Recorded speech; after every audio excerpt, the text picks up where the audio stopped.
Ucapan dosen sebelum mahasiswi Unima tewas, bikin korban jijik, kalau di kamar mau peluk.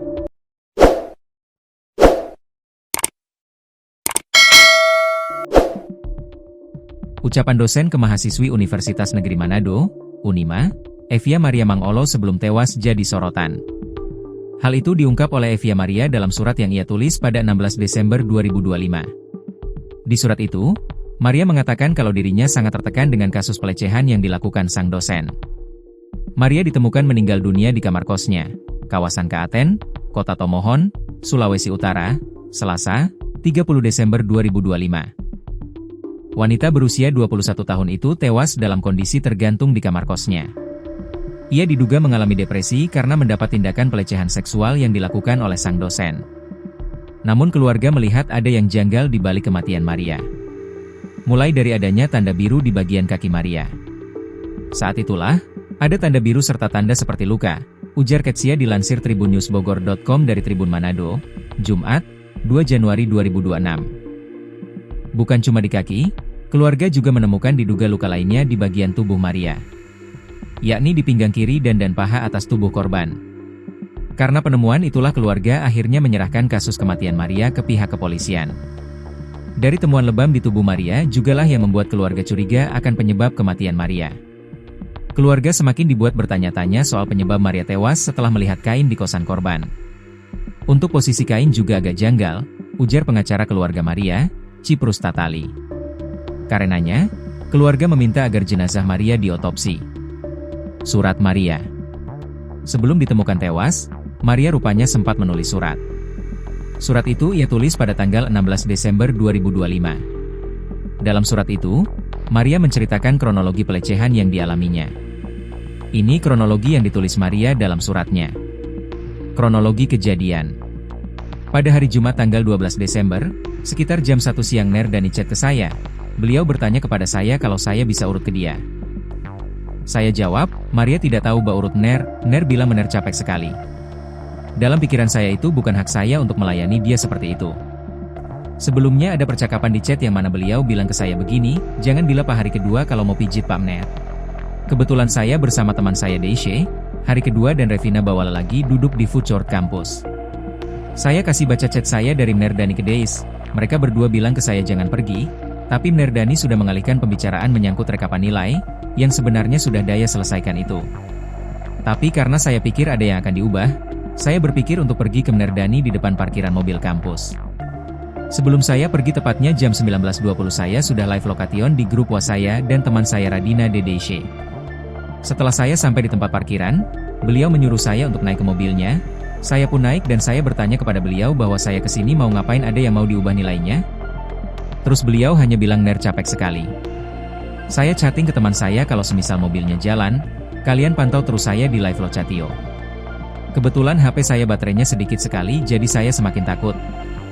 Saya bilang ke teman saya jika HP saya tidak aktif live lokation kalian ikut saya naikin river. Mobil sudah jalan sampai samping pasca sarjana beliau berhenti. Beliau memaksa saya untuk duduk di depan. Saya menolak perintah tersebut. Di situ saya mulai ragu dengan Ner, saya takut diapa-apain sama beliau. Saya bilang ke beliau kalau saya mau duduk di depan, saya mau lewat pintu saja. Di situ saya berpikir kalau beliau menyiapkan membuka pintu pasti saya sudah lari situ, karena saya sudah takut dan tidak tahu harus berbuat apa. Beliau memaksa saya pindah di depan dengan melangkah saja, posisi saya pakai rok, setelah saya sudah di depan mobilnya jalan lagi sampai depan prodi psikologi, di situ beliau sudah menurunkan sedikit kursinya seperti berbaring, saya disuruh urut. Saya bilang dia tahu urut, tidak bisa urut. Dikasih contoh oleh Ner begini sapu-sapu saja, posisi tangannya sudah mengusap-usap belakang saya. Semakin tidak nyamannya saya tangan beliau tanpa izin dia meletakkannya di paha saya sambil bicara kalau urut itu enaknya sambil tidur terus saya dibelajang. Beliau kembali bertanya, ia tahu urut perasaan, dengan spontan saya bilang tidak tahu, beliau menjawab, nanti kasih ajar, katanya urut perasaan itu urut yang akan saya pegang di area tertentu. Beliau bertanya kembali contohnya kalau beliau sudah salah pegang saya ikhlas atau tidak. Saya bilang tidak benar ini sudah lewat batas. Tapi beliau dengan pikiran kotornya hanya menjawab, oh yang penting sok kasih tahu. Kata beliau Jumat tanggal 19 dia akan kesini memberikan ujian kepada guru 2 saya pun diajaknya tapi saya tidak mau. Mener bilang ke saya, ya kita semua menghayati kalau satu kamar kita mau bapelo. Saya bilang Ner ini sudah kelewatan, tapi dengan pikirannya yang biadab beliau hanya berkata, "Endea, apa-apa orang manusia semua pasti ada kesalahan. Jadi kalau sudah terjadi ya terjadi no." Di situ saya semakin jijik dan sudah tidak tahan dikurung dalam mobil tersebut. Saya bilang saya mau pulang, ada teman yang sudah menunggu. Terus beliau menjawab, "Oh iya maaf Ner, sok enakan mobil belum jalan." Beliau bertanya, "Bisa mau dicium?" Saya bilang tidak Ner, ini sudah lewat batas. Saya sudah takut sambil menangis, tapi saat saya menangis beliau tidak melihat. Tiba-tiba beliau sudah menarik pipi untuk diciumnya, mencium saya. Posisi tangan kiri saya pakai untuk menutup mulut saya, dan tangan kanan saya mendorong Ner. Terus dia bilang, "Bibir Endea." Saya bilang tidak mau. Mobil sudah jalan ketemu dua satpam, Ner hanya menurunkan kaca mobilnya sedikit dan bertegur sapa dengan kedua bapak tersebut. Ner tersenyum, dia bilang mereka kira saya sendirian, saya padahal lagi bersama Maria dari sore pukul 15.03 saya sama Pi di Prodi PGSD. Di situ saya semakin benci sama Ner.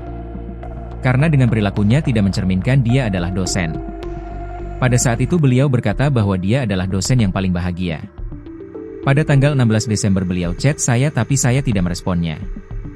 Bukti chat pada tanggal 12 itu sudah terhapus karena chatnya pakai batas waktu dan sudah tidak sempat saya simpan, dan ada yang sudah saya SS chat tanggal 16. Saya tidak dapat merekam waktu di mobil karena HP saya baterainya sedikit. Saya takut kalau mati dan posisi HP saya jatuh. Tujuan pengaduan ini, melalui surat ini, saya memohon agar pihak pimpinan dapat menangani masalah ini. Kalau bisa kasih sanksi kepada Ner Dani, jangan dibiarkan orang seperti itu. Dampak yang saya dapat adalah trauma dan ketakutan. Saya takut bila bertemu Ner Dani. Saya malu jika ada mahasiswa yang melihat saya turun atau naik di mobilnya. Akan jadi pembicaraan. Saya tertekan dengan masalah tersebut. Atas perhatian dan tindak lanjut Bapak, saya ucapkan terima kasih.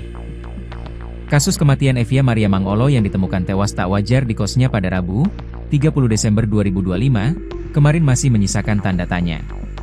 Evia yang meninggalkan selembar surat meninggalkan teka-teki, kejadian apa yang sebenarnya dialami oleh Evia Maria. Surat tersebut ditujukan kepada Dekan Fakultas Ilmu Pendidikan dan Psikologi, FIP, Unima, Dr. Aljon Dapa, MPD. Di dalam surat itu, Maria mengungkap dugaan pelecehan seksual yang dialaminya. Ia menyebut terduga pelaku berinisial DM, seorang dosen di fakultas tempatnya menempuh pendidikan.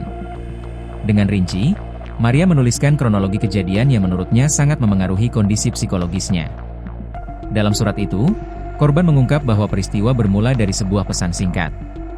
Pada hari Jumat tanggal 12 Desember, sekitar jam 1 siang Ner Dani chat ke saya. Beliau bertanya kepada saya kalau saya bisa urut ke dia. Saya jawab, Maria tidak tahu urut Ner. Ner bilang, Ner capek sekali. Dalam pikiran saya itu bukan hak saya untuk melayani dia seperti itu, tulis Evia Maria Mangolo, dikutip Tribun Trends, Kamis, 1 Januari 2026.